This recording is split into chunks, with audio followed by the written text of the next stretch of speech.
GMNA uses artificial intelligence for generated speech, visuals, and production. AI-generated content may contain errors.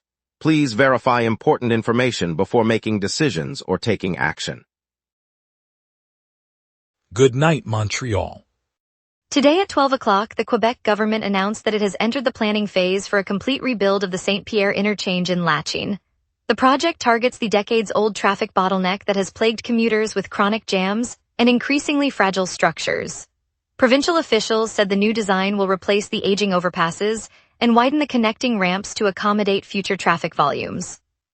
The announcement follows years of congestion complaints and several postponed construction attempts caused by the deteriorating condition of the existing bridgework.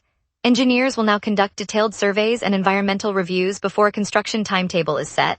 Funding is expected to come from the provincial infrastructure budget, though a final cost estimate has yet to be released. The rebuild is intended to restore reliable flow on one of the island's key arterial links. Montreal police are conducting an intensive search for a repeat sexual offender who remains at large in the city. The Service de Police de la Ville de Montreal released a public alert at 16:12 Eastern Daylight Time on Wednesday, July 29, confirming that the suspect is currently free and poses an ongoing public safety concern. Officials described the individual as a repeat predator with a documented history of sexual offenses. The investigation is ongoing. Officers have deployed resources across several districts, are reviewing surveillance footage, and are examining digital evidence linked to the case. The SBVM has not disclosed the suspect's name, physical description, or specific locations tied to the investigation. The alert was disseminated via television, radio, and online channels, and the department is coordinating with provincial law enforcement partners. Updates will be provided as the police continue their efforts to locate the offender. Today, the Quebec Health Ministry announced that it will seek an independent investigation into the recent deaths of 3 minors under the care of Batchaw Youth and Family Centres. Santé Quebec, the provincial health authority, issued the request alongside Batchaw, an English-language youth protection agency operating in the city. The ministry said the probe will examine the circumstances surrounding the fatalities and assess whether systemic failures contributed. Officials did not release the ages of the children, but confirmed all were in Batchaw's custody at the time of death. The call for an external review follows public concern over youth services safety and comes as the health department prepares to allocate resources for the inquiry. No further details have been provided about the timeline or the investigative body that will be engaged. An investigation is underway after a computer breach crippled the Anjou borough's operations. Officials said the intrusion was first detected last Thursday, when system alerts flagged unauthorized access. Since then, the borough's administrative platforms and telephone lines have been intermittently offline, leaving residents unable to reach municipal services. Local businesses reported difficulty processing permits and paying fees, prompting many to seek assistance by phone despite the outage. Cybersecurity teams have been deployed to contain the incident and assess whether personal data was exfiltrated. The borough's chief information officer confirmed that essential services, including online payment portals and service request portals, remain unavailable while forensic analysis continues. Police have opened a cybercrime case, and the investigation is being coordinated with provincial authorities.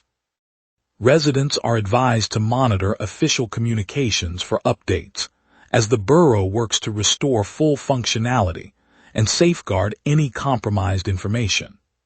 U.S. Customs and Border Protection has resumed passenger screening at the airport's U.S. checkpoint after a brief shutdown earlier today. Officials say a strong odor emanating from a nearby construction site prompted the temporary suspension, prompting a safety assessment before clearance to reopen. The checkpoint, located in the international terminal of the airport, is now back in operation, processing travelers bound for the United States. Airport spokespeople noted that the odor issue was isolated to the construction zone and that air quality monitors have returned to normal levels. Travelers can expect the usual wait times as the agency works through the backlog created by the several-hour pause. The resumption ensures that cross-border travel continues without further interruption while crews address the source of the smell. Airport officials reassured passengers that ventilation checks are being performed to prevent similar incidents. The resumption comes as travel peaks, offering relief to airlines. Later we'll hear how Ariana Grande fans are splurging on pop-up merch right here. And a look at tonight's forecast. We will be right back. Watch the local sunset tonight at 6 p.m. for all your local Montreal news. Welcome back, everyone. That was a quick break. Up next, Reid has the latest local stories you need to hear. Fans of the pop star have turned St. Catherine Street in Montreal into a bustling marketplace as Ariana Grande's pop-up boutique remains open. The temporary shop, which opened yesterday, draws hundreds of admirers each day, many of whom are spending hundreds of dollars on limited edition tees, pins, and accessories.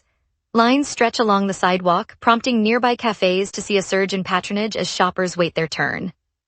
Store staff report that the demand for exclusive items rivals that of a concert ticket launch, and the venue's limited-time nature fuels the frenzy. Local retailers note a noticeable uptick in foot traffic, while City Transit reports a modest rise in boardings along the downtown corridor. The pop-up is scheduled to stay in place through the end of the month, offering fans a rare chance to own a piece of the star's brand while she is on tour. Today, the Canadian women's hockey program announced that Montreal-based Daniel Sauvageau has been appointed head coach.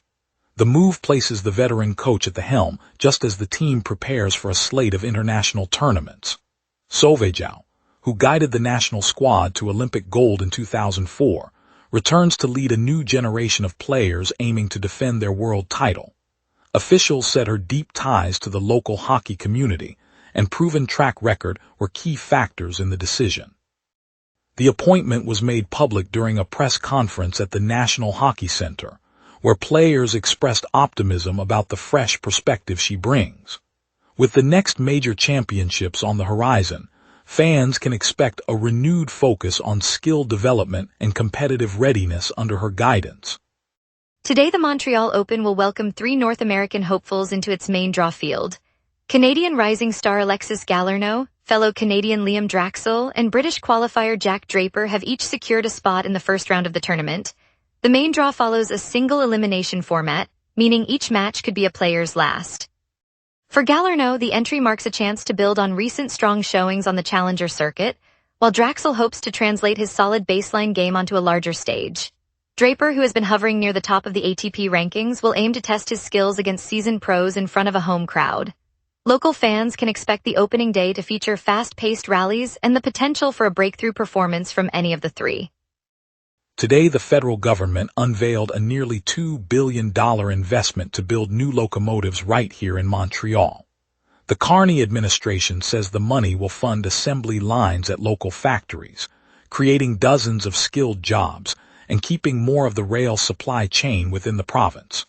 For commuters and freight shippers, the new engines promise cleaner, more reliable service as older fleets are phased out. The project also means more work for Quebec engineers and welders, and a boost to suppliers ranging from steel mills to component makers. Officials highlighted that the funding will flow over the next several years, reinforcing Montreal's role as a hub for rail manufacturing. Residents can expect the buzz of construction sites and the steady hum of new trains rolling out of the city's yards in the months ahead. Today, a tent encampment has been erected in the Cartierville neighborhood, turning a quiet residential street into a makeshift shelter for people experiencing homelessness. The cluster of canvas structures appeared early this morning and remains in place, prompting concern among nearby families who now share sidewalks and driveways with the temporary dwellings. City officials have noted that homelessness is spreading beyond traditional downtown zones, with new camps emerging in established neighborhoods like Cartierville. Residents report increased foot traffic and difficulty accessing private parking spaces, while municipal services assess the situation and consider possible responses. The encampment underscores a shift in the pattern of shelter need, bringing the issue directly onto the front lawns and alleyways of everyday households. Parents note altered morning routines as children walk past the tents. Nearby shops report reduced foot traffic. Authorities have not set a removal timeline. Now let's turn to the forecast and see what tonight's skies have in store. A surging ridge and quiet jet stream are locking in a warm, stable night across Montreal.